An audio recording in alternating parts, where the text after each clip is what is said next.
di sebuah pabrik rambut, di mana tidur merupakan suatu kemewahan. Putri, si sulung yang terpaksa bekerja di pabrik demi membayar hutang ibunya. Ibu kamu, dia suka lembur. Contoh yang baik untuk pegawai yang lain.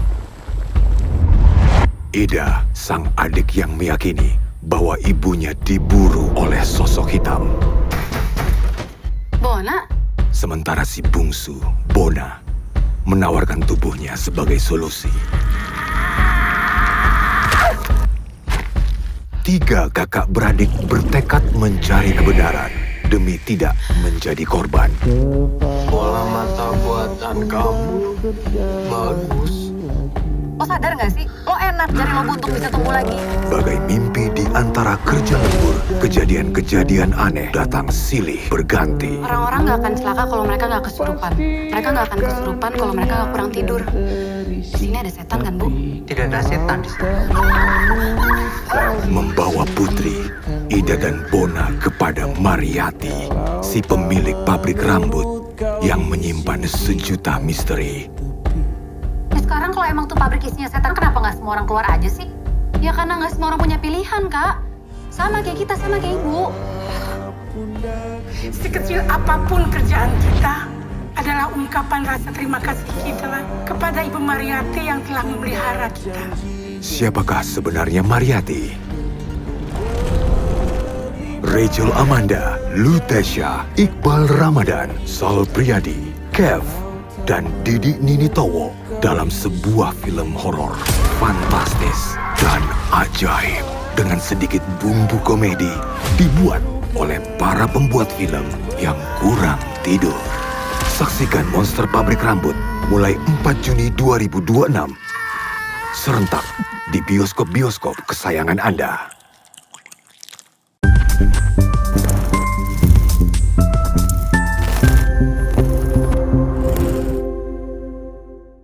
Assalamualaikum warahmatullahi wabarakatuh. Selamat datang kembali di Bersinema bersama dengan Dias Danar. Kali ini bersama ini yang karya-karyanya menjadi saksi awal-awal karir saya meng-MC ya. Yes, ini ada Mas Edwin. Apa kabar Mas Edwin?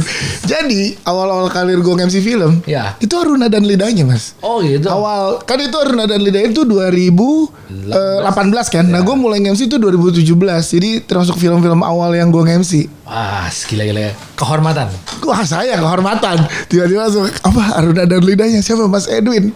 Keliling kota berapa? Oh, lu ikut keliling, ya? Ikut dulu tuh MC masih diajak buat cinema visit. Oh, sekarang enggak? Sekarang enggak, Wah. langsung cashnya Mas. Kenapa gitu? Itu dia gue juga bingung.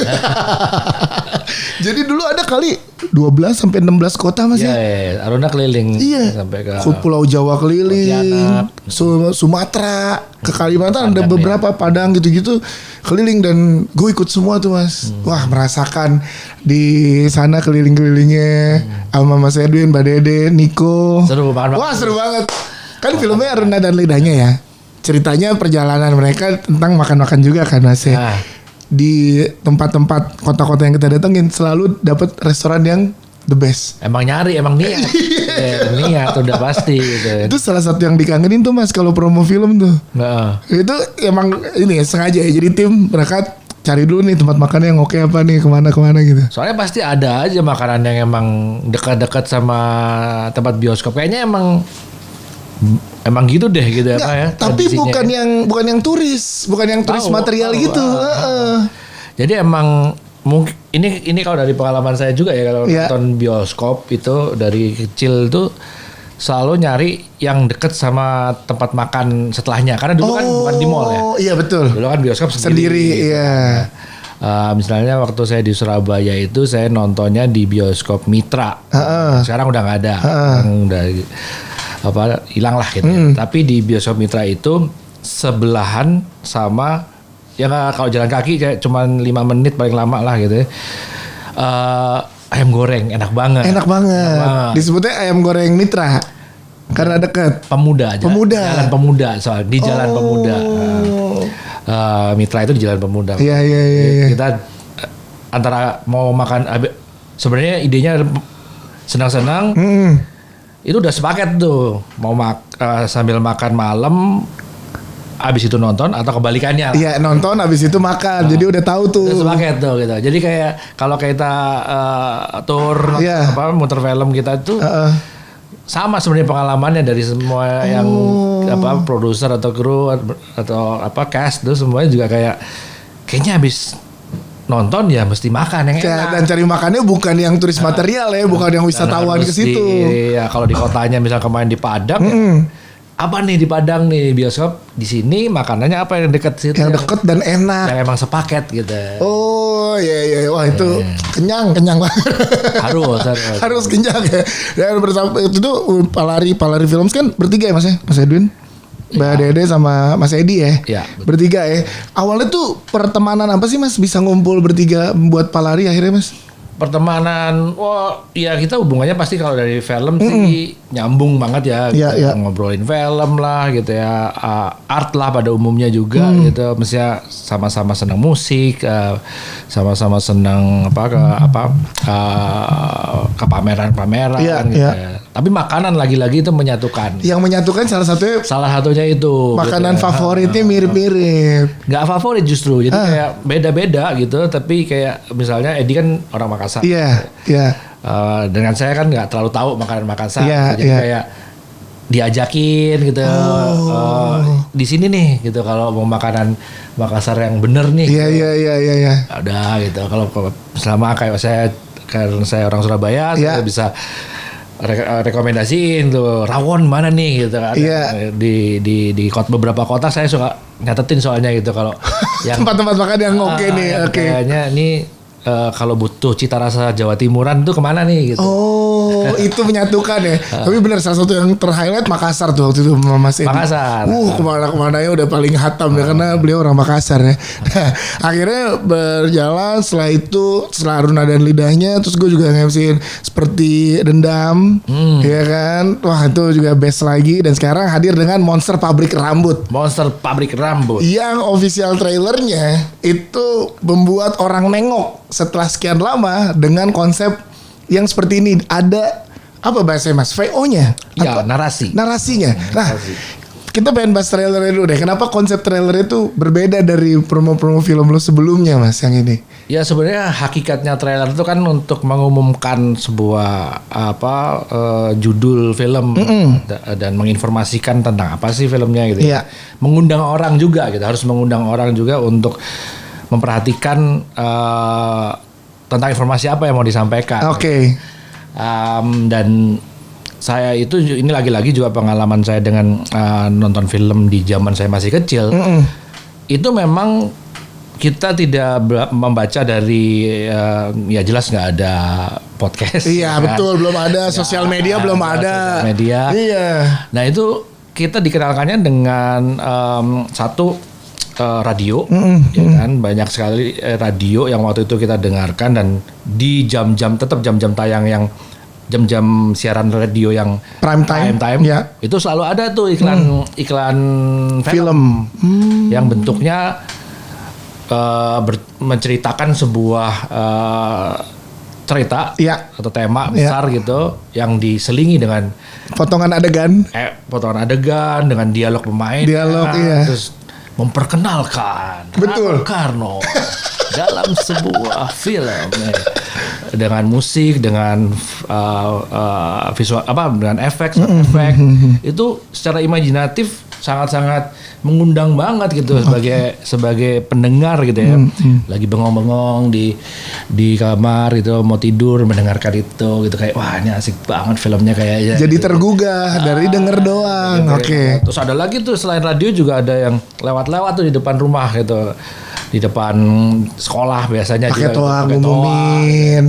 Dengan nyetel itu juga lagi gitu, sama juga ada efeknya apa segala macam ditambahin komentar dari si yang bawa keliling-keliling itu. Jadi beda-beda juga gitu ya. Wow. Maksudnya emang mengundangnya itu penuh dengan semangat gitu, passion untuk membuat orang tertarik gitu. Yes. Jadi, buat saya trailer itu sebuah undangan dan harapan sekaligus gitu. Yang tulus gitu, harus tulus gitu untuk menemukan penontonnya. Akhirnya kebentuklah konsep seperti ini. Ya, dengan bikin satu, saya nulis tuh narasinya gitu ya, yang kemudian karena saya udah hafal gitu kan, bisa pakai shot atau scene apa gitu, saya susun dulu scene itu, baru saya bikinin narasinya gitu kan, di sebuah pabrik rambut. Iya, terus dijelasin tidur. Iya, terus sebuah kemewahan. Dijelasin karakternya. Kemudian dijelasin Putri, ini kan, terus dijelasin lagi mengorbankan tubuhnya Bona. Yes, nah hal yang menarik adalah setelah diumumin nama-nama pemainnya, Rachel Amanda, Lutecia, Iqbal Ramadan gitu kan, dibuat oleh orang pembuat film yang kurang tidur. Nah, itu kan berarti ada jail-jail ya. Kenapa itu juga dimasukin tuh Mas? Gue pengen tahu secara detailnya. Memang ya filmnya memang tentang itu ya, tentang orang yang kurang tidur kayak para pekerja-pekerja di pabrik rambut ini yang menghabiskan waktunya untuk bekerja sampai ngantuk orang tidur demi lembur-lemburnya mereka ini gitu kan ya. Jadi kurang tidur itu udah satu dunia yang emang kita bangun dan kita gambarkan dengan maksimal dalam filmnya. Jadi memang kami mau menanamkan hal itu tuh, kurang tidur itu tadi. Terlepas bahwa kita filmmakernya memang kadang-kadang kurang tidur juga gitu ya. Deadline, ngedit. Jadi ya sekalian gitu, walaupun nggak separah si yang ada di film-filmnya sampai wah gila-gilaan gitu. Dan memang juga bahwa film ini tuh ada sentuhan komedinya gitu, memang horor, fantasi, dan dibuat sedikit komedi, ada gitu ya kan? Emang ada komedinya gitu, yang memang sentuhan tadi narasi itu juga sekarang saya rasakan memang ada gitu selera jail-jailnya gitu ya, yang ada di filmnya gitu. Jadi bentuk filmnya pun juga bukan yang horor murni, horor nakut-nakutin, ngaget-ngagetin. Ya adalah sedikit-sedikit gitu, tapi enggak yang semua satu film ngagetin gitu. Betul. Atau setan gitu, enggak gitu. Tapi ketika kita melihat terornya itu ada feeling jailnya juga, karena si monsternya ini cukup jail sebenarnya. Cukup jail dengan keisangan-keisangan, tapi ya mencelakakan gitu. Karena nggak bisa terkontrol gitu. Karena kalau kita lihat dari trailernya kan dan dari judul Monster, pabrik rambut monster tuh satu hal yang ini the next level nih dari setan-setan biasa nih, monster gitu kan. Dan monster banyak arti kan Mas. Yang pas lihat trailernya kayak wah ini monsternya gimana nih? Apakah bentuknya atau memang sifat-sifat dari karakter-karakternya? Karena kan kayak gue penasarannya karakternya salah satunya Iqbal sama Kak Kev. Karena di sini Iqbal bisa lo enak bisa tumbuh lagi. Nah, itu nge-trigger gue tuh kayak sebagai penonton. Emang bentuknya nanti gimana Mas gitu secara kita nanti nontonnya. Bona itu ya. Bona ini ya seperti yang di trailernya itu bisa meregenerasi badannya gitu.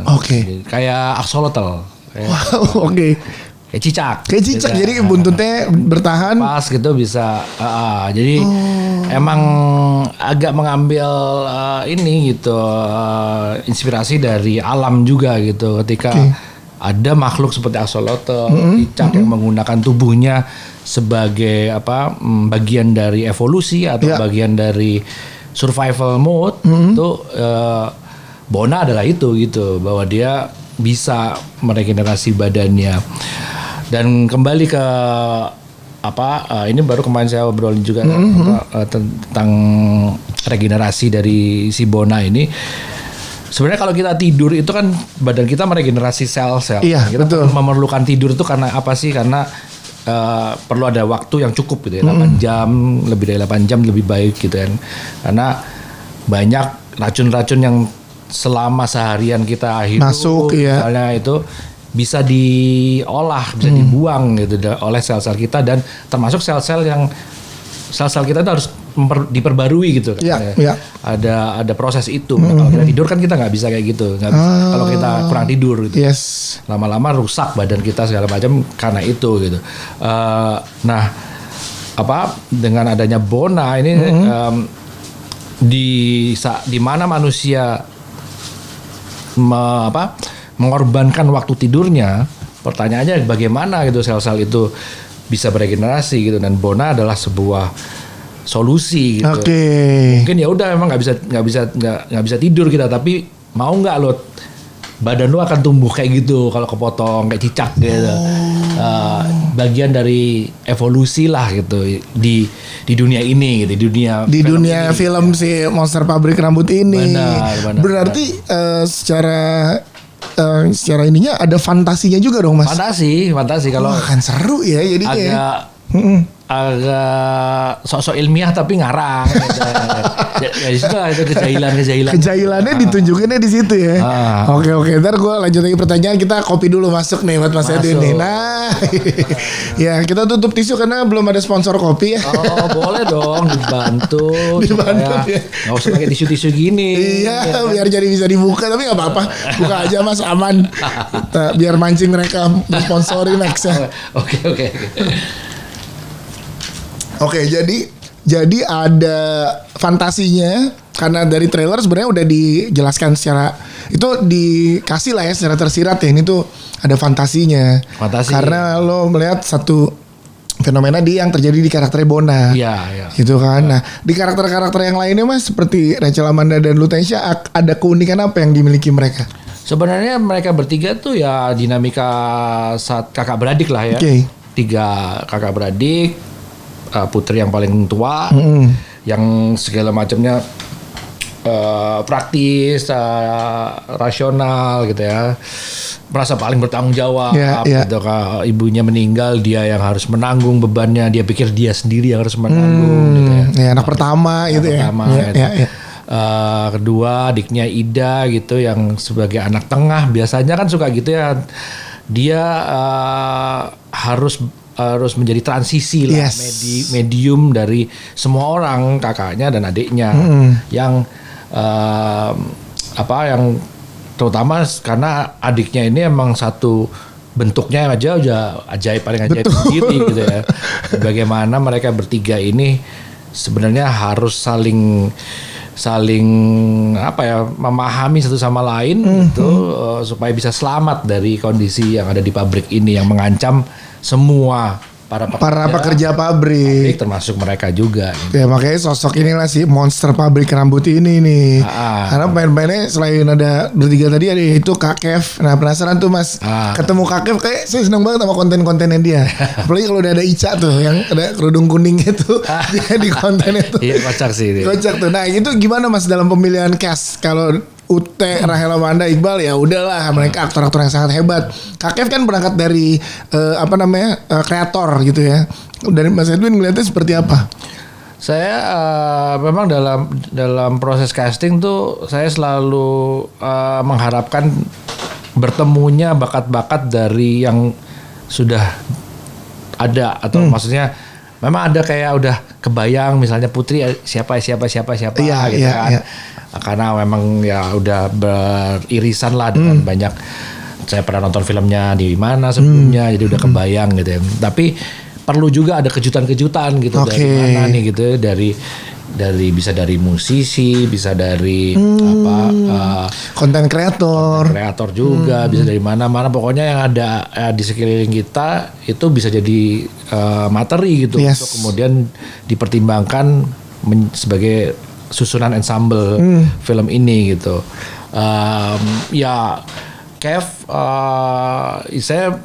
saya biasa ngeliat aja di sosial media yang lewat aja gitu, dan itu sebenarnya cukup lama gitu ya.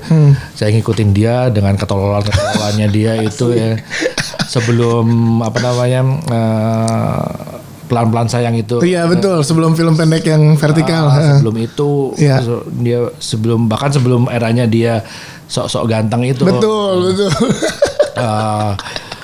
Yang menurut saya cukup wah nih menarik nih anak nih gitu ya. Jadi saya mengundang aja gitu dengan tim castingnya, tolong dong dihubungi gitu. Ini anak di mana sih gitu. Coba deh, saya pengen kenalan gitu. Tadinya cuma saya pengen kenalan aja. Saya juga nggak yakin apakah bisa masuk ke filmnya apa enggak, tapi minimal saya membuka kemungkinan untuk berkenalan dulu gitu. Dan ya proses kenalannya online karena waktu itu dia di Bandung dan saya di Jakarta, dan dia sangat ini ya, dia nggak tahu gitu, sebenarnya nggak tahu film saya, mungkin dia belum pernah nonton film saya juga. Iya. Jadi bagus juga gitu. Jadi dia tidak punya ekspektasi yang gimana gitu ya. Gitu. Ntar dia pura-pura jadi Yudis kan repot juga gitu kan ya. Atau dia pikir Nikola Saputra. Iya. Tapi lu kayak gila, lu diajak ngobrol Edwin nih gitu kan. Kalau dia di industri udah pasti gitu kan. Jadi bagus nih gitu. Dia memberikan yang terbaik yang dia punya, kelihatan gitu bahwa dia cukup tulus gitu, bukan yang kan kadang-kadang karena kan dia kan top kan, udah punya lah gitu tempatnya gitu ya. Jadi bisa jadi kayaknya apa sih film gitu ya. Yang penting deh ini kan kita bisa melihat dari bagaimana responnya. Enggak, dia sangat antusias dan menurut saya senang sekali gitu melihat anak muda yang punya bakat seperti dia ini. Iya. Masih mau mencoba hal yang di luar zona nyamannya dia, betul. Menurut saya itu menarik gitu untuk akhirnya Kev lah nih kan. Akhirnya kita ngobrol-ngobrol, datang ke kantor, terus saya ceritakan karena sebelumnya waktu itu cuman tes yang gampang lah gitu, yang random, yang nggak ada urusannya sama filmnya, dan dia justru ngasih sesuatu yang lebih gitu. Jadi saya panggil dan saya jelaskan filmnya tentang apa, dan kemudian dia lagi memberikan satu hal yang menarik buat saya, dan akhirnya asik nih kalau ada dia nih di. Akhirnya gabung lah ke ensemble. Bahkan di skripnya belum ada. Oh iya, awalnya tidak ada karakter ini. Karena sebenarnya dia kan bagian dari teman-teman kerjanya, kan, buruhnya aja gitu. Yang kalau di skrip awal-awal saya fokusnya cuman masih di 3 itu. Ya, Putri, Ida dan Bona ya. Sebagai pekerjanya itu yang utamanya. Tapi memang saya sadari harus perlu ada beberapa yang lainnya lagi gitu ya. Cukup punya karakter lah, walaupun bukan yang berkaitan langsung dengan 3 karakter tadi gitu ya. Jadi sambil ketemu beberapa calon pemain ini ya saya menulis, dan ketika ketemu sama Kev ini ngobrol-ngobrol ya, dari bentukannya itu mau nggak mau dia memberikan inspirasi untuk ditulis gitu. Oh, jadi berkembang ya Mas sebenarnya bisa kayak gitu ya. Ada cuman saya memang kayak membutuhkan satu karakter namanya Tohar.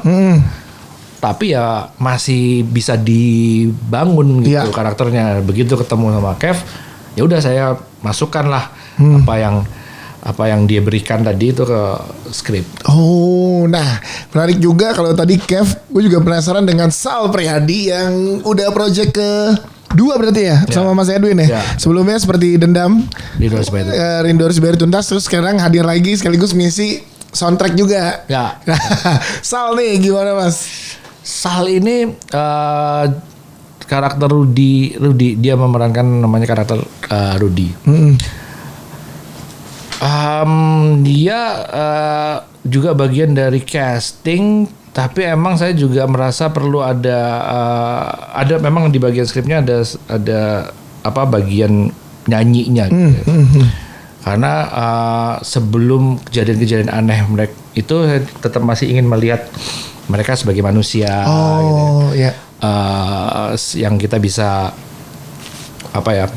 kenali juga di sana dari kita gitu ya. Seseorang yang ingin bekerja untuk membahagiakan ibunya, single mother yang kemudian dia juga punya cita-cita sebagai anak muda, pengen berkecimpung di dunia musik, tapi tentunya masih terbatas gitu ya. Ada harapan sepele kayak beli sepatu yang dia suka gitu. Dan sekaligus saya memang berharap ada sentuhan musikal lah gitu. Bukan musikal kayak nyanyi-nyanyi banget gitu, tapi nggak tahu, saya selalu melihat talenta dari musisi itu beda gitu. Walaupun dia nggak harus nyanyi gitu, tapi ada gitu gestur-gestur yang secara jalan atau ada ritmenya. Ada ritmenya gitu. Benar ya. Karena dia ngomong itu ada ritmenya gitu ya. Dan itu cocok lah gitu dengan yang diperlukan di film ini gitu. Maka nyari beberapa kemungkinannya, dan ya karena saya juga udah pernah kerja dengan Sal. ketemu lagi dan dia tertarik untuk bergabung. Ya udah terus Langsung masuk. dikembangkan juga si karakter Rudy itu tadi gitu, yang tadinya ceritanya dia itu ini background karakternya aja ya, sih nggak ada gitu ya. Tapi yang waktu itu saya tulis adalah dia adalah musisi jalanan awalnya gitu. Oh, bekerja di pabrik akhirnya. Makanya ya Sal cocok karena ada sentuhan Ada nyanyinya dikit. dan dia memang nyanyi nantinya. Dan memang nyanyi di film. Ada satu adegan yang dia harus nyanyi gitu, yang kemudian nyambung ke soundtracknya yang sekarang ya. Kepala Pundak Kerja Lagi. Itu kemarin dibawakan tuh pada saat preskon tuh ya Mas ya. Sal Priadi. Oh, ini jadi secara ensemble juga ada Didi Ninitowo. Ini menarik lagi kemunculannya aja kayak Kalau di Dini Towo dari awal itu karakter Mariati udah ada. Mariati. Ada apa memang karakter yang paling awal lah kita develop. Malah ini Mariati. Saya sama Eka Kurniawan penulisnya. Ya kami berdua memang pengen punya cerita ini dan kita fokus dulu nih. Yang punya pabrik ini kayak gimana? Gitu. Si Mariati ini gitu. Yes. Dan ketika baru ngobrol gitu udah langsung kebayang, wah ini kalau Mas Didi Ninitowo yang memerankan akan asik sih ini gitu. Wow. Dan ya saya sebenarnya nggak yakin kalau dia punya waktu dan mau gitu ya, karena kesibukannya Mas Didi itu gila juga. Iya, sanggar tari gitu-gitu. Dan dia sebagai penari itu udah maestro lah. Yes. Dia guru besar di mana-mana, diundang mana-mana untuk membagi ilmu yang dia ketahui itu gitu. Jadi beruntung sekali Dede akhirnya bisa mencari waktu untuk mempertemukan kami. Dan saya juga cerita dengan harapan diterima gitu dan nggak langsung diterima sih sama. Oh, awalnya belum langsung diterima. Tapi ya dia mendengarkan dan bukan yang menolak juga gitu. Tapi ada gestur mungkin coba lagi aja kita ngobrol lagi gitu ya. Tapi saya walaupun nggak merasa belum kayak langsung diterima, tapi kok saya merasa agak sedikit positif gitulah bahwa kalau saya sekali lagi ketemu mau nih Mas Didi gitu ya. Kayaknya dia bisa lebih tertarik lagi karena di awal emang dia lebih mendengarkan gitu apa yang kita mauin gitu ya, dan dia kemudian bercerita tentang pengalamannya dia gitu masih. Dari situ mungkin saya secara nggak sadar juga kemudian mengelola skripnya, karena pertemuan pertama memang belum kasih skrip. Cuman ngobrol ya. Jadi kedua itu setelah skripnya jadi ya kasih. Yes. Dan ya beliau mau, wah luar biasa senang banget itu. Jadi kita langsung, wah ini udah jadi, nih sosok pemilik pabriknya udah ada dan ketemu dan tepat gitu Mas ya. Ya dia pertama yang ada di bagian di pemain. Yes. Yang di ensemble cast salah satu yang pertama adalah langsung maksudnya begitu dia tertarik, udah langsung kita pastikan dia yang memerankan Mariati. Habis itu kita develop lagi ceritanya sambil kemudian bisa lebih fokus lagi ke karakter yang lain. Kakak beradik ini. Wow, oke. Ini seru banget sih. Gue penasaran juga dengan gini Mas, karena kan pabrik itu sangat dekat dan relate dengan masyarakat di Indonesia. Banyak teman-teman juga dulunya bekerja di pabrik. Dekat banget deh dengan, bahkan pendengar podcast gue yang satu lagi yang podcast Anju tuh banyak, ada beberapa pekerja pabrik tuh Mas. Jadi deket lah industri pabrik tuh dengan masyarakat Indonesia. Isu sosialnya apa Mas yang mau dibawa oleh Mas Edwin di film Monster Pabrik Rambut ini Mas? Sebenarnya dari pengalaman saya aja gitu. Memang saya tidak pernah bekerja di pabrik gitu ya. Tapi sangat dekat lah dengan dunia kerja gitu. Bagaimana kita sebagai manusia ini sangat punya obsesi untuk bekerja semati-matian gitu. Setuju. Itu kayak semacam slogan yang membuat kita semua berpacu gitu, saling berpacu sebagai manusia untuk memberikan yang terbaik untuk apa yang kita kerjakan gitu. termasuk saya membuat film juga gitu ya. Namun itu sebuah motivasi yang bagus tentunya, tapi ada sisi yang juga jebakannya adalah ketika kita tidak bisa kontrol, ada yang dirugikan juga gitu. Hal seperti yang praktisnya adalah kurang tidur itu tadi aja itu udah jelas merugikan gitu ya. Bagaimana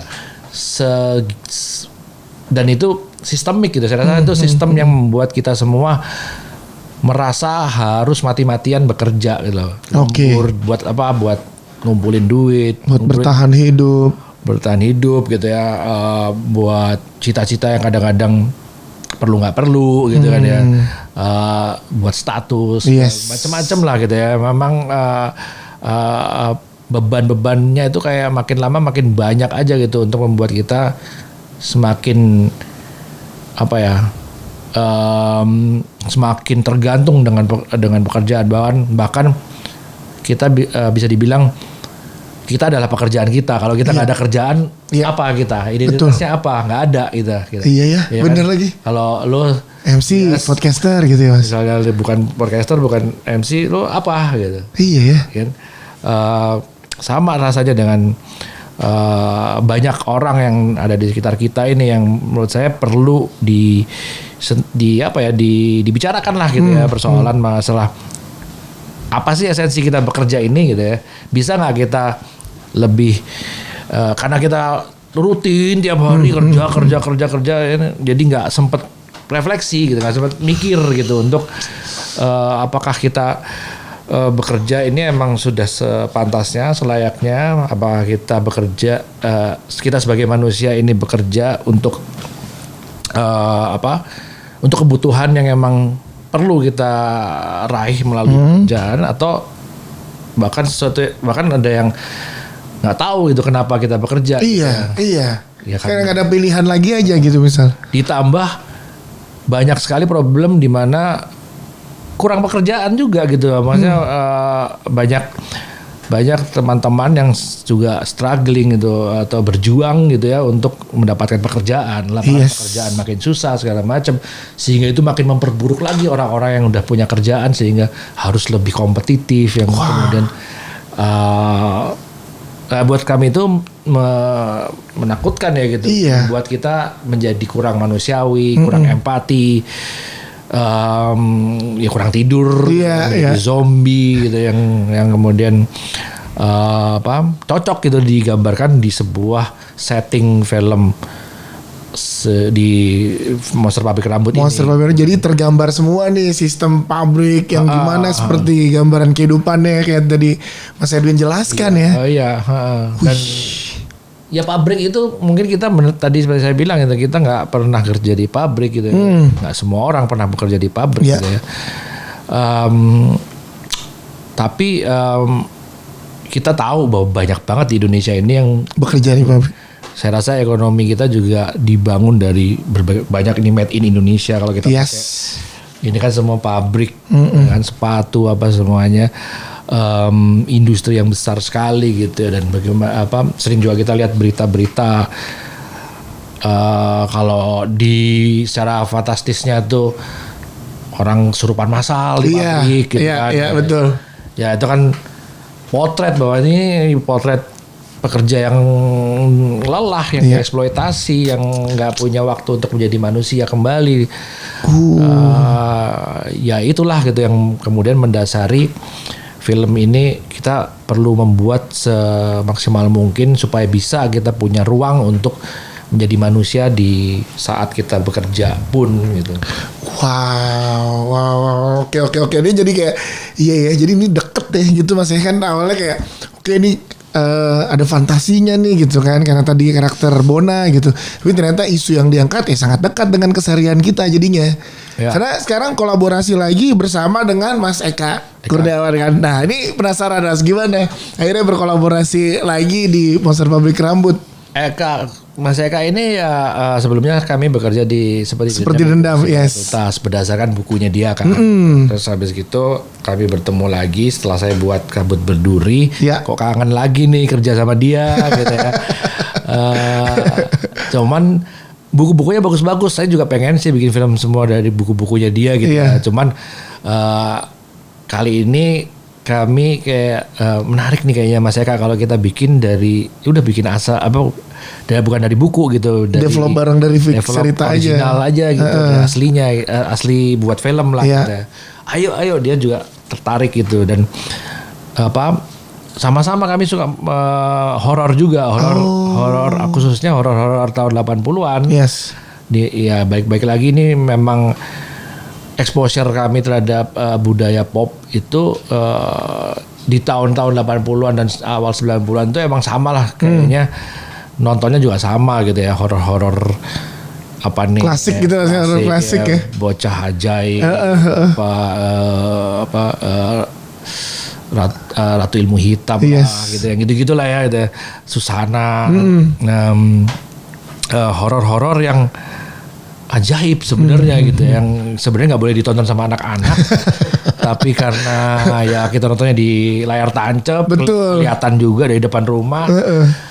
Kita nontonnya setengah-setengah, tahu tapi juga terhibur kadang-kadang gitu. Dan makin lama makin penasaran, terus kemudian didukung juga dengan banyak komik-komik horor juga yang beredar di era itu. Bahkan di kepala kami itu horor itu, karena setiap horor yang kami tonton tuh kok ada komedinya ya gitu ya. Selalu ada gitu ya. Nggak pernah kayak serem-serem banget gitu ya. Nggak pernah yang menakutkan gitu. Ya agak-agak tutup-tutup mata dikit gitu. Tapi tetap penasaran mau lihat ya. Dan ada komedinya, ada karakter-karakter yang konyol gitu. Bahkan di komik tuh ada kayak komik Petruk Gareng yang harusnya lucu gitu. Tapi malah ada gitu peristiwa-peristiwa yang menegangkan gitu atau sedikit-sedikit mistis. Jail-jailnya ada tapi mistis-mistisnya tetap berasa gitu ya Mas. Jadi ya yuk kita bikin untuk berdasarkan itu ya, pengalaman kita, memori-memori kita tentang film era-era itu gitu.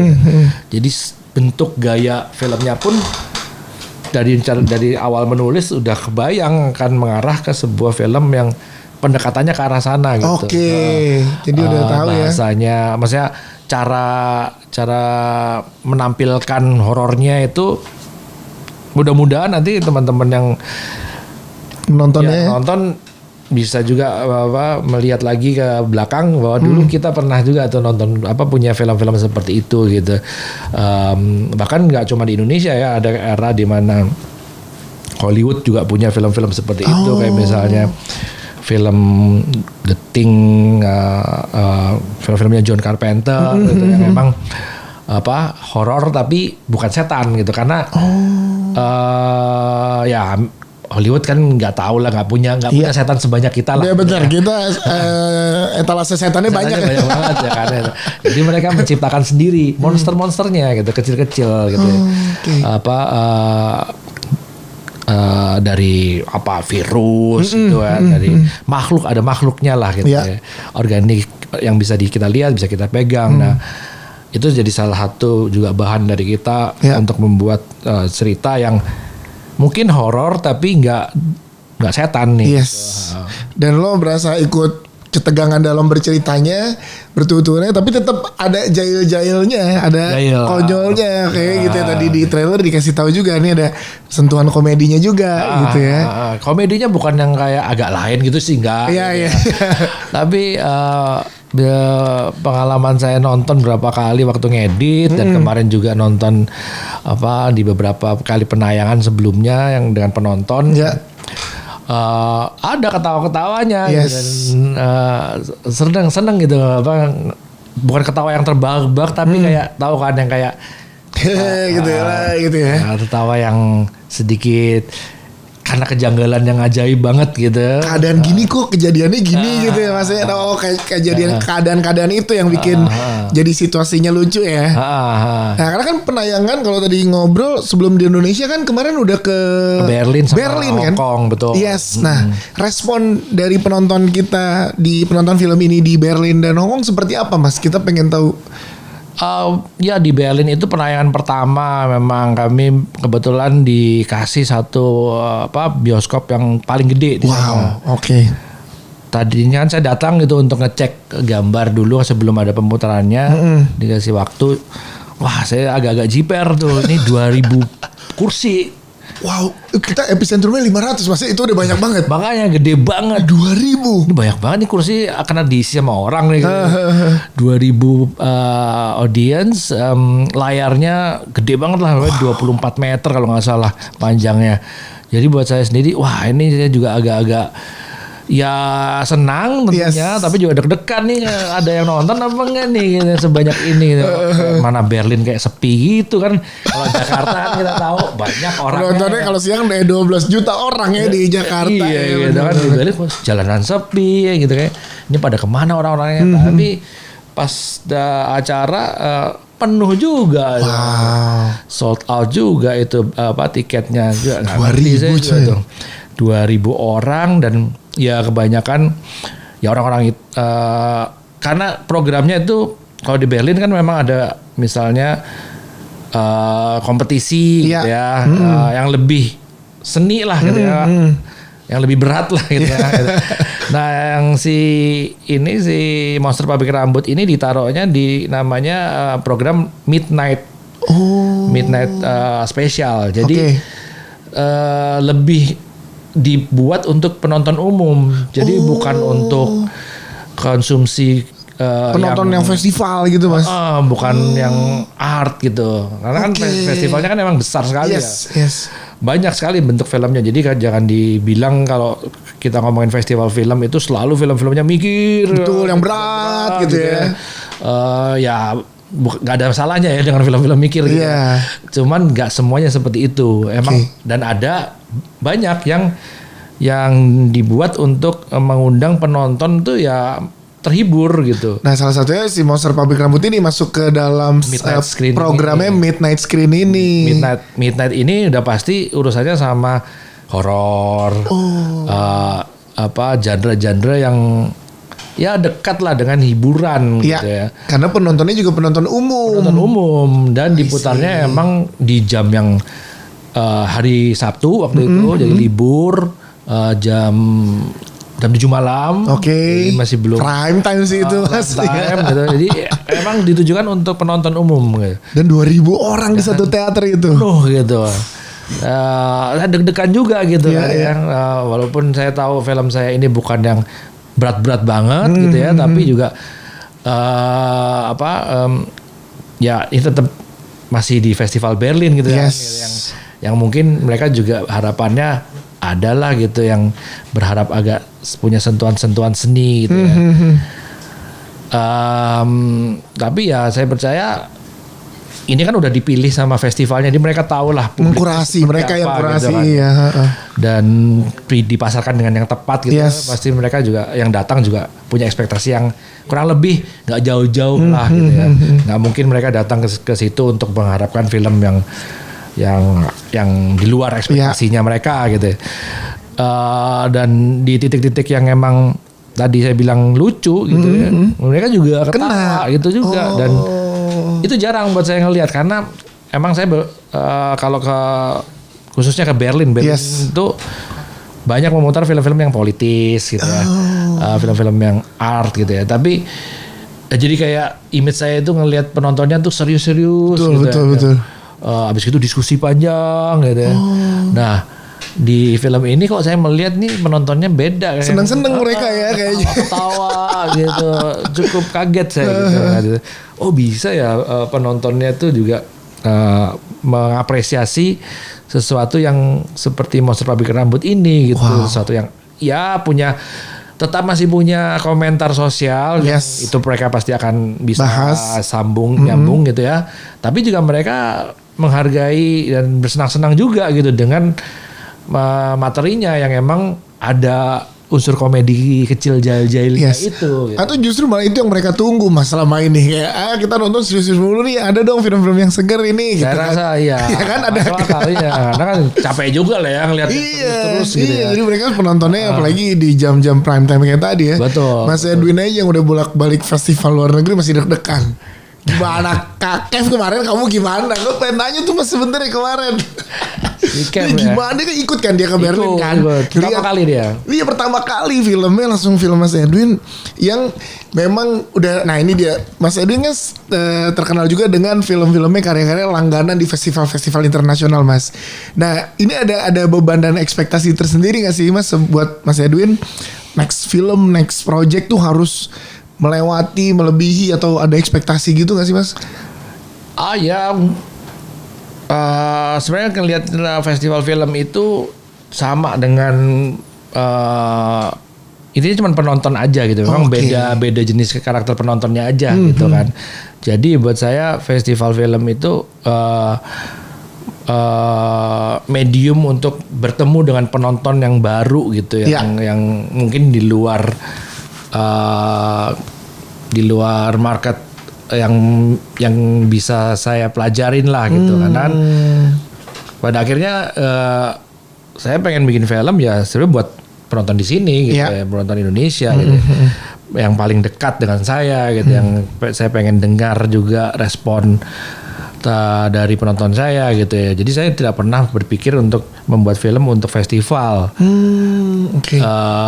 Bahwa pada akhirnya dia diputar di Berlin misalnya atau di Hong Kong, yaitu emang sewajarnya kita mencoba untuk bertemu dengan penonton yang baru gitu. Jadi saya melihatnya itu aja gitu. Saya tetap masih fokus ke saya dan penonton di Indonesia yang saya sangat ingin bisa terhubung dan dekat gitu dan saling berkomunikasi, tapi juga saya sadar juga bahwa filmnya juga perlu bertemu dengan audiens di luar Indonesia juga gitu, yang nantinya akan bisa jadi sebuah kejutan buat saya. Misalnya ada respon dari penonton Hong Kong begini begitu, atau bisa juga sama dengan yang ada di Indonesia, dan itu buat saya adalah sebuah pelajaran yang baik gitu buat filmmaker gitu, ketika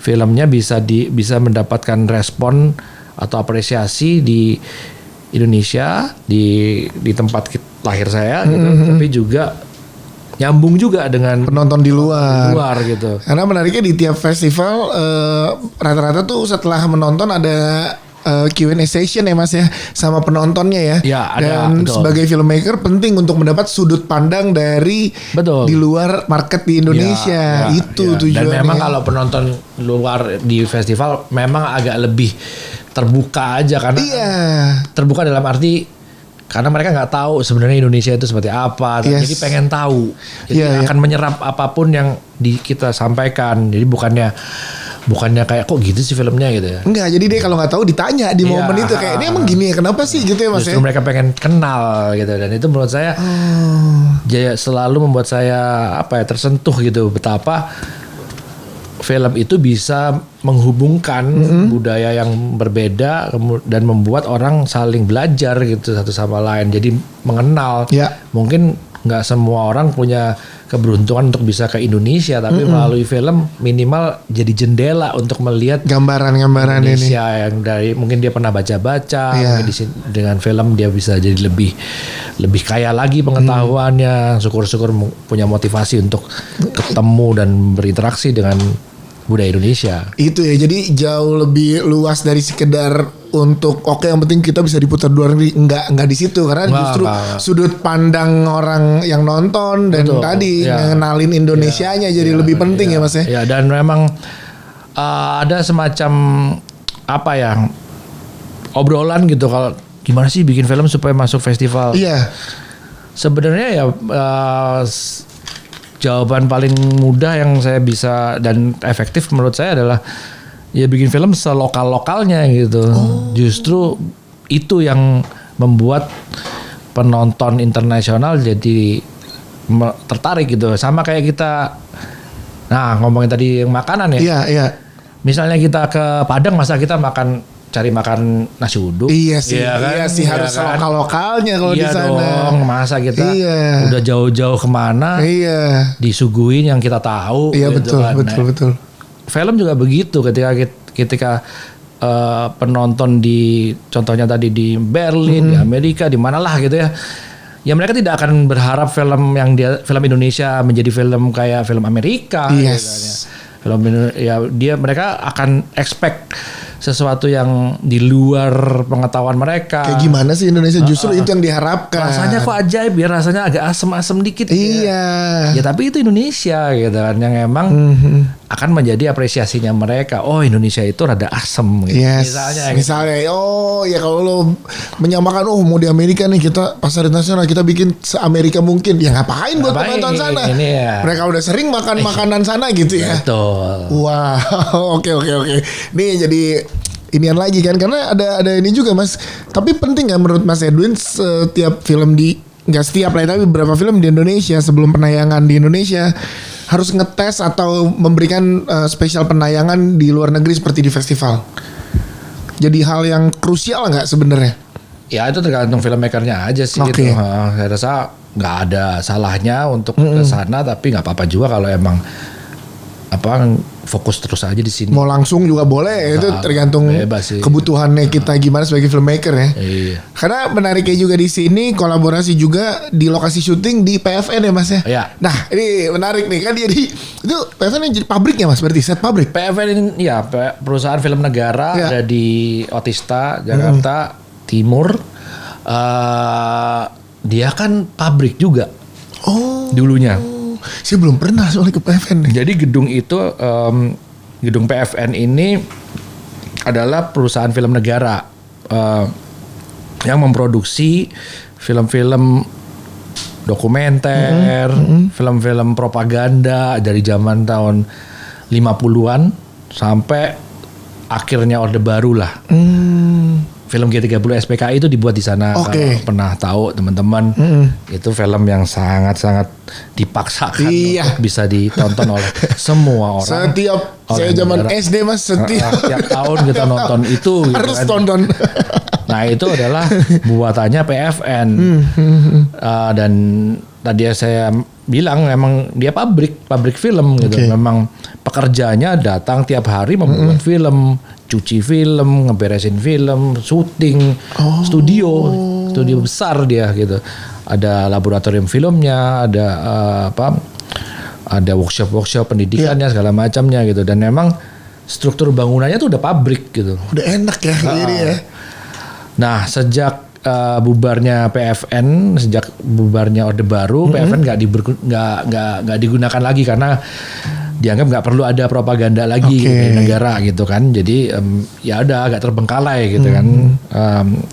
10 tahun yang lalu saya mengunjungi dan saya bekerja sama untuk membuat workshop di sana, sedikit-sedikit bekerja ngebersih-bersihin pabriknya lah gitu. Karena nggak kepake. Sayang banget, alatnya masih banyak soalnya. Kamera, alat editing dan banyak materi yang kemudian menjadi workshop yang saya kerjakan sampai sekarang di lab laba-laba.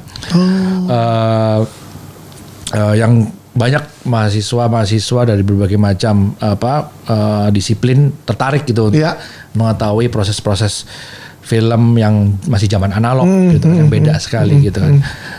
Jadi saya cukup dekat lah dengan gedung itu gitu. Walaupun saya bukan pekerja di PFN, tapi saya cukup peduli dengan gedung itu gitu, karena itu menurut saya energinya masih besar gitu. Ya bayangin ya, setiap gedung itu ada spesifiknya. Ini gedung sound, ini gedung editing, ini gedung kamera. Segitu lengkap ya Mas? Lengkap banget. Ya punya negara. Iya ya benar. Pajaknya ke situ dipakai buat itu gitu. Bikin film, bikin alat segala macam. Tiba-tiba hilang ya kan. Dan menurut saya energinya masih ada gitu. Kita tahu kan kalau kita ada di gedung gitu kan, misalnya sekolah ya. Paginya rame gitu, malamnya kan masih berasa. Masih berasa benar. Nah, ini kayak gitu. Sesuatu yang sudah terbengkalai, ditinggalkan. Tapi gitu energinya masih ada. Ada energi itu gitu. Jadi saya merasa kayak ini kayak enak nih kita membangun dari yang udah ada di sini. Tetap memakai gedung yang ada, tapi kita bersihin lah gitu, baru kita set lagi jadi pabrik di film ini gitu. Walaupun bukan pabrik film, tapi pabrik rambut. Gitu. Oke, itu alasannya. Jadi emang ada sisi personalnya Mas Edwin terhadap gedung PFN ini. Iya. Dan tapi ya itu tadi bahwa gedung yang udah lama, yang tadinya lama terpakai sebagai sesuatu yang rutin, Yes. itu menyimpan energi gitu. Setuju. Dan saya berharap dari gambaran-gambaran yang kita ambil di film ini itu terasa juga gitu energi itu gitu ya. Nyampe ya Mas, nyambung ya. Bahwa jadi ya. ada karakter gitu yang emang hadir gitu. Buat saya tuh di film lokasi itu penting banget gitu, Ya. bahwa nggak kalah sama pemain, aktor. Karena lokasi adalah karakter Karakter Mas. juga betul gitu.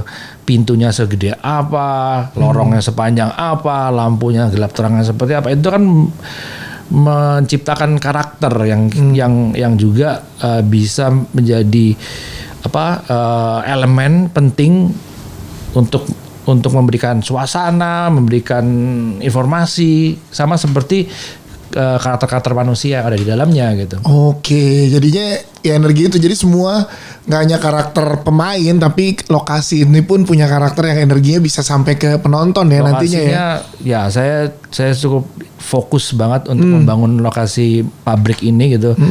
Karena memang ada pilihan untuk syuting di pabrik beneran, tapi Ya. nggak, saya mau menciptakan dari sesuatu yang ada, Ya. yang dulu pernah ada, dan bikin spesifik.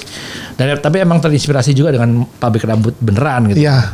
Cuman kita nggak memutuskan untuk syuting di pabrik, beneran. Karena mengganggu orang-orang kerja, Betul. segala macam. Kita juga nggak punya Apalagi privacy yang buat mereka nya. pabriknya masih aktif mah jadinya. Repot lah ya. Repot. Teknis gitu kan ya. Ini kita justru bisa menciptakan, dan nggak semua pabrik rambut horor. Yes, gitu kan. betul. Ada yang terang aja. Enak aja. Enak gitu. aja. Jadi ya jadi di film ini selain karakter-karakter yang ajaib, gedungnya sendiri itu menurut saya Punya perlu energi. nanti direspon lah, ditonton. Yes. Waktu ditonton gede di bioskop, suaranya tekstur temboknya, atapnya yang tinggi-tinggi Iya, itu. Dan selain pabrik, kita juga membangun ruang seperti asrama pekerja, ruang makan dan dapurnya. Jadi mereka semua tinggal di sana. Jadi semua Putri, Ida, Bona itu Tinggalnya di sana. tinggal di kompleks pabrik itu gitu. Oke. Dan semuanya ada di PFN gitu. Jadi syuting di situ semua full Semuanya Mas. di PFN. 25 hari lah. 25 hari di sana kita ambilnya. syuting full di sana. Wah. Ada sih yang sedikit-sedikit di luar Iya. jalanan, tapi cuma sedikit. Tapi sisanya di sana. Nah, salah satu khasnya Mas Edwin juga, ini waktu MC film seperti dendam. Mas Edwin bilang pas gala premier, Mas Edwin salah satu sutradara yang paling santai kalau gala premier. Karena acaranya intimate ya Mas Edwin, buat teman-teman yang datang. Mas Edwin bilang, lo nonton deh pokoknya ini ada raw-rawnya, green-greennya, kasar-kasarnya, itu khasnya tuh Mas Edwin di tiap karyanya tuh. Nah kalau dari Monster Pabrik Rambut tuh terasa ada apanya nih Mas buat penonton? Rasa asam lengket. Itu Iya. ada asam-asam lengketnya tuh ya, berasa tuh ya. Rasa. Ini karena gue kayak pas nonton, wih speech kan biasanya kalau speech dari produser, sutradara gitu kan menyapa, dan ini Mas Edwin, lu rasain, lu akan ada ngerasain gini-gini. Wih pas nonton, iya lagi gitu loh Mas.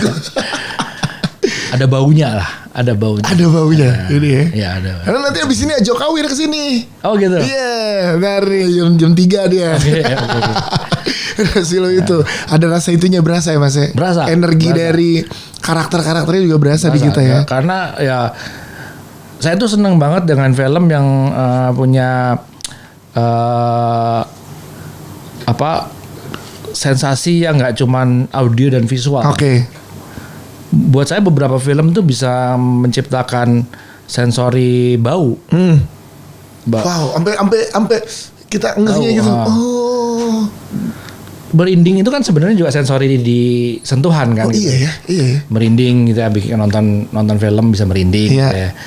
Terharu apa segala macam, itu kan fisik badan kita tuh bereaksi gitu. Dan ada memang adegan-adegan yang buat saya tuh kalau nonton ada baunya gitu.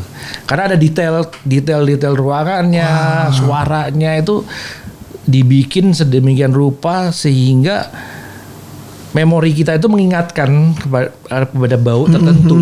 Nggak ada bau yang masuk ke hidung, nggak ada. Nggak ada, iya. Tapi memori kita ini ada gitu, kayak ini kayak bau rumah nenek saya nih. Iya gitu benar. kan ya. Oh ternyata bisa di-create gitu ya. Bisa. Dan itu sebenarnya mungkin juga bagaimana penonton tuh seterbuka apa terhadap filmnya juga gitu ya. Oke. Karena emang ketika kalau emang nggak kena aja ya udah susah juga gitu. Yes, Itu yes, udah yes, yes. melibatkan hal-hal yang di bawah sadar kan, nggak diusaha-usahain untuk mana baunya nggak. Iya enggak gitu. Nggak Tapi gitu kan gitu. memang lo harus nerima masuk. Ya udah lo kayak kalau gue kan gue suka banget nonton film Indonesia. Kenapa jadi MC film dulu tuh? Kan gue menerima apapun kayak oke gue terima karakter ini mau bawa gue kemana, film ini mau bawa gue kemana. Jadi kalau mau bawa gue sedih, kalau bawa ada yang pada saat ada satu film yang gue sama istri gue tuh beda reaksi mas. Jadi istri gue tuh ngerasa nggak harus sesedih itu. Nah gue merasa ya sesedih itu. Nah itu wajar ya mas sih? Ya wajar lah. Karena beda yang pengalaman kita. Pengalaman memori kita yang kita rasakan dari film kan sebenarnya cuma memicu memori kita. Ketika kita merasa kayak wah kena banget nih gue gitu kan. Yes. Berarti ada pengalaman yang emang bisa nyambung sama film itu walaupun nggak plak-plak sama. Misalnya filmnya tentang astronot di planet mana gitu ya. Kita belum pernah ke sana tapi kok kita bisa nyambung-nyambung aja, itu pasti memori dong gitu yang bekerja. Iya, itunya sih yang menarik jadinya ya. Rasa itu yang dikasih di Monster Pabrik Rambut. Lo bisa relate sama salah satu karakternya atau bahkan dengan suasana atau dengan kondisi tadi set dan lain-lain lo bisa kena di situ-situ juga ya. Ya dengan persoalan-persoalan seputar pekerjaan yang walaupun kita nggak pernah kerja di pabrik, tapi ya kita pernah berurusan dengan bos yang ngeselin, ya kan, temen yang ngeselin, atau apa masalah-masalah ngutang, gajian. Ada juga dibahas di sini. Kan, yang emang ya persoalan-persoalan yang sehari-hari. Perdebatan kakak adik. Jelas tuh di trailer kan selalu ada berdebat ya, dan apalagi itu tuh 3 anak tuh selalu jadi ini masih ada aja yang berantem gitu kayak kakak kelas di SMA. Iya. Kelas 1 tuh temennya kelas 3, kelas 2 kayak berasa sendiri. Lalu gitu. Iya. Film gue liat kayak wah ini Rachel Amanda nih kan, nama Iqbal kan 1 sama 3, anak tengah Lutesha kan, gitu kayak gimana nih dinamika 3 saudara ini juga menarik. Iya. Wow, penasaran Mas Edwin, penasaran. Thank you banget Mas udah mampir ke sini. Jadi 4 Juni ya 4 Juni di bioskop di Indonesia. Tapi enak Mas Edwin langsung deh ngingetin buat pada nonton Mas, silakan. Oke, jangan lupa langsung nonton Monster Pabrik Rambut di 4 Juni 2026 di bioskop-bioskop kesayangan Anda. Yes, lo dengerin. Lo kalau belum nonton, kita puterin trailernya juga ya, boleh? Kita puterin trailernya Zak ya. Jadi ini trailernya nih diakhiri dengan kita muterin trailernya. Depan juga tempel trailernya. Gue suka banget trailernya soalnya. Karena gue 13 tahun di radio kan Mas. Yes. Jadi penyiar, jadi produser, terus sempat ngerjain drama radio. Bahkan di podcast gue ngerjain drama audio. Jadi saat dengar dan lihat trailernya Monster Pabrik Rambut kayak itu kan impian gue dari kecil, mengerjakan hal-hal seperti itu gitu, dan lo memberikan itu. Thanks banget Mas Edwin. Thank you banget. Jadi jangan lupa Monster Pabrik Rambut 4 Juni 2026. Thank you. Dadah. Thank you. Di sebuah pabrik rambut di mana tidur merupakan suatu kemewahan. Putri, si sulung yang terpaksa bekerja di pabrik demi membayar hutang ibunya. Ibu kamu, dia suka lembur. Contoh yang baik untuk pegawai yang lain. Ida, sang adik yang meyakini bahwa ibunya diburu oleh sosok hitam. Bona? Sementara si bungsu, Bona, menawarkan tubuhnya sebagai solusi. 3 kakak beradik bertekad mencari kebenaran demi tidak menjadi korban. Bola mata buatan kamu bagus. Lo sadar gak sih? Lo enak jari lo buntung bisa tumbuh lagi. Bagai mimpi di antara kerja lembur, kejadian-kejadian aneh datang silih berganti. Orang-orang gak akan celaka kalau mereka gak kesurupan. Mereka gak akan kesurupan kalau mereka gak kurang tidur. Di sini ada setan kan, Bu? Tidak ada setan di sini. Membawa Putri, Ida dan Bona kepada Mariati, si pemilik pabrik rambut yang menyimpan sejuta misteri. Ya sekarang kalau emang tuh pabrik isinya setan, kenapa nggak semua orang keluar aja sih? Ya karena nggak semua orang punya pilihan, Kak. Sama kayak kita, sama kayak Ibu. Sekecil apapun kerjaan kita adalah ungkapan rasa terima kasih kita kepada Ibu Mariati yang telah memelihara kita. Siapakah sebenarnya Mariati? Rachel Amanda, Lutesia, Iqbal Ramadan, Sal Priadi, Kev, dan Didi Ninitowo dalam sebuah film horor fantastis dan ajaib dengan sedikit bumbu komedi dibuat oleh para pembuat film yang kurang tidur. Saksikan Monster Pabrik Rambut mulai 4 Juni 2026 serentak di bioskop-bioskop kesayangan Anda.